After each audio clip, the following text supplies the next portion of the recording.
Berarti Yasmin ini Mbak siapa ya?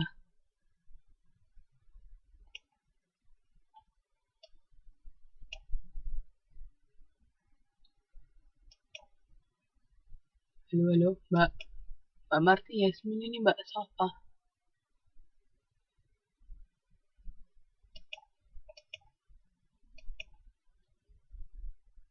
Halo.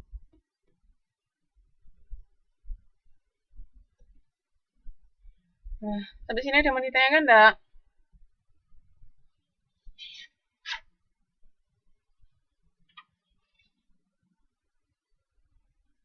Oh, Mbak Sumarti.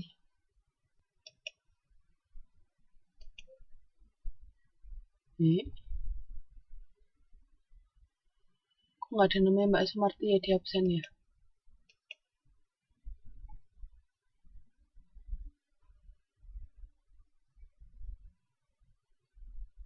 Oh, oke oke, nggak apa-apa. Silakan gabung kalau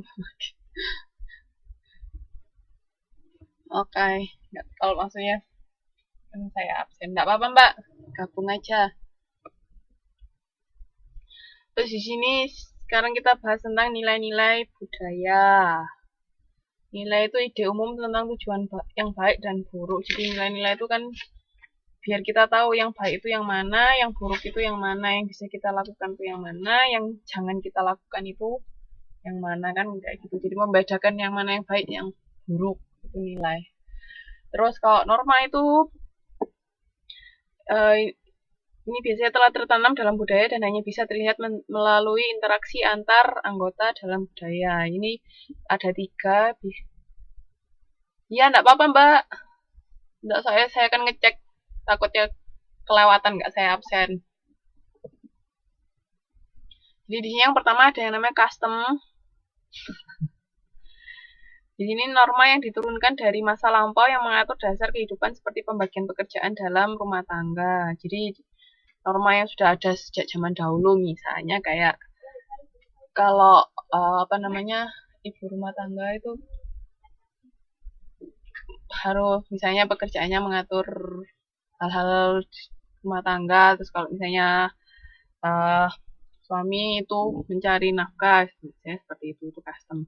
Terus kalau more itu custom dengan penyimpangan moral yang kuat, jadi lebih sering melibatkan perilaku yang tabu atau dilarang seperti kanibalisme. Jadi di sini kejahatan makin sering bertemu dengan sanksi yang kuat dari anggota lain dalam masyarakat. Jadi ada sedikit penyimpangan kalau di more itu. Kan kalau custom itu kan tadi norma yang diturunkan dari zaman dahulu. Nah, kalau more itu custom tapi ada penyimpangan penyimpangan dari norma. Terus kalau convention itu norma yang berdasarkan pada tingkah laku dalam kehidupan sehari-hari. Ini berhubungan dengan seluk-beluk perilaku konsumen. Jadi apa yang kita lakukan sehari-hari, convention. Nah, ini kayaknya tadi sudah tahu apa yang harus dilakukan pemasar terhadap perubahan budaya. Ayo.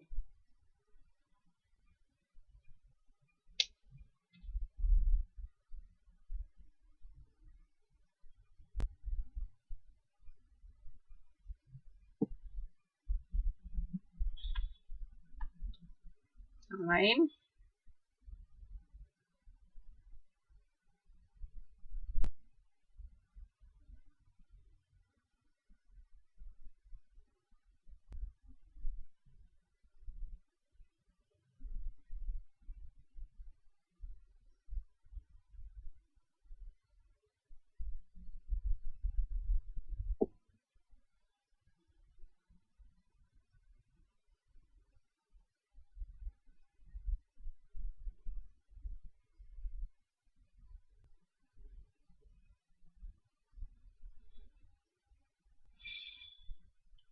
Ya, kan sekali lagi saya bilang kalau kita belajar ilmu sosial itu kan sifatnya dinamis.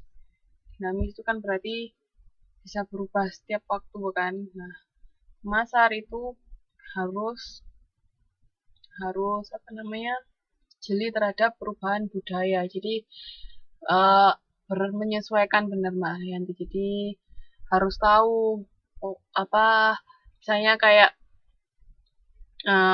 Dulu orang-orang pada masih suka surat menyurat manual, sekarang sudah semuanya serba elektronik, serba online, serba apa. Nah, itu kan sudah cepat tanggap, sudah berubah kan budayanya. Nah, itu kan harus cepat menyesuaikan.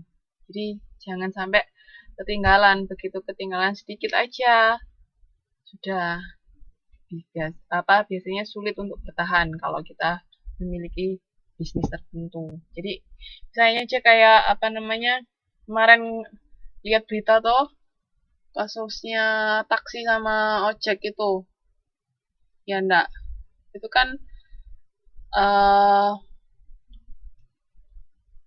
yang aplikasi-aplikasi kayak Gojek itu kan dia mengikuti perubahan budaya kan. Orang-orang sudah pada seneng yang namanya online yang serba praktis, mereka melihat itu kan sebuah peluang, makanya ada seperti itu.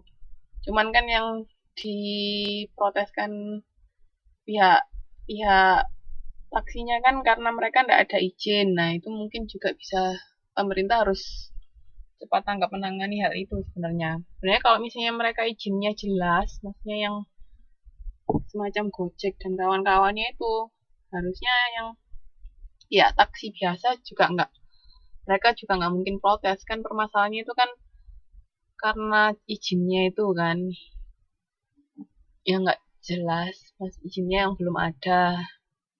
Iya toh mbak, itu harus izin loh kan, makanya yang diproteskan taksi itu kan karena mereka itu juga istilahnya ikut membayar pajak kan. Tapi kan kalau yang kayak gitu, kalau nggak ada izinnya kan, semua orang berbisnis itu ada izinnya toh, apalagi kalau sudah skala besar. Perhatikan kan, perhatian nggak kalau di restoran-restoran itu kan kayak ada pajak-pajak 10% itu kan berarti mereka yang sudah ada izinnya. Kalau memang benar-benar mau berbisnis yang besar loh ya, itu harus ada izinnya. Hmm, harus ada surat izin usaha. Nggak bisa, nggak bisa seenaknya.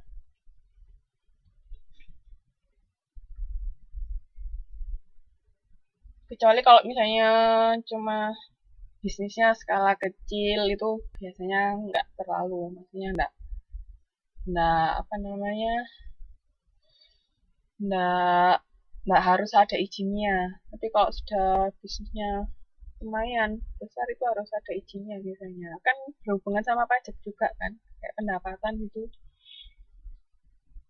Terus kayak keramaian-keramaian gitu, misalnya kita buka apa itu kan otomatis kalau misalnya tempat kita rame itu juga harus ada izin izin keramaian toh. Iya mbak, kalau misalnya kita pendapatannya besar terus kita nggak bayar pajak kan nanti kena denda, makanya tuh harus ada izinnya. Kayaknya kalau jualan online enggak, tapi kalau online yang benar-benar resmi saya kurang tahu, harusnya ada juga mungkin. Begitu. Kan yang sebenarnya yang dipermasalahkan kan itu toh. Setahu saya dari awal taksi taksi yang biasa itu yang dipermasalahkan adalah karena yang aplikasi itu nggak ada izinnya itu. Kayak kok mereka mereka bebas gitu loh, kok nggak ada izinnya tapi kok boleh beroperasi.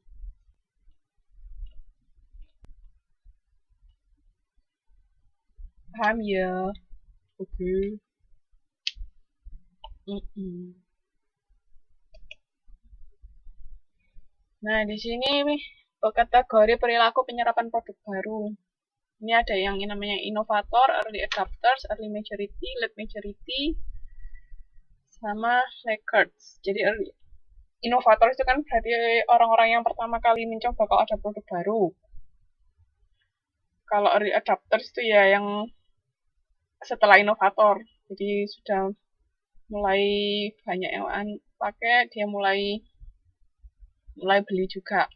Terus ada early maturity, late maturity. Late itu kan berarti terlambat, misalnya sudah kalau dilihat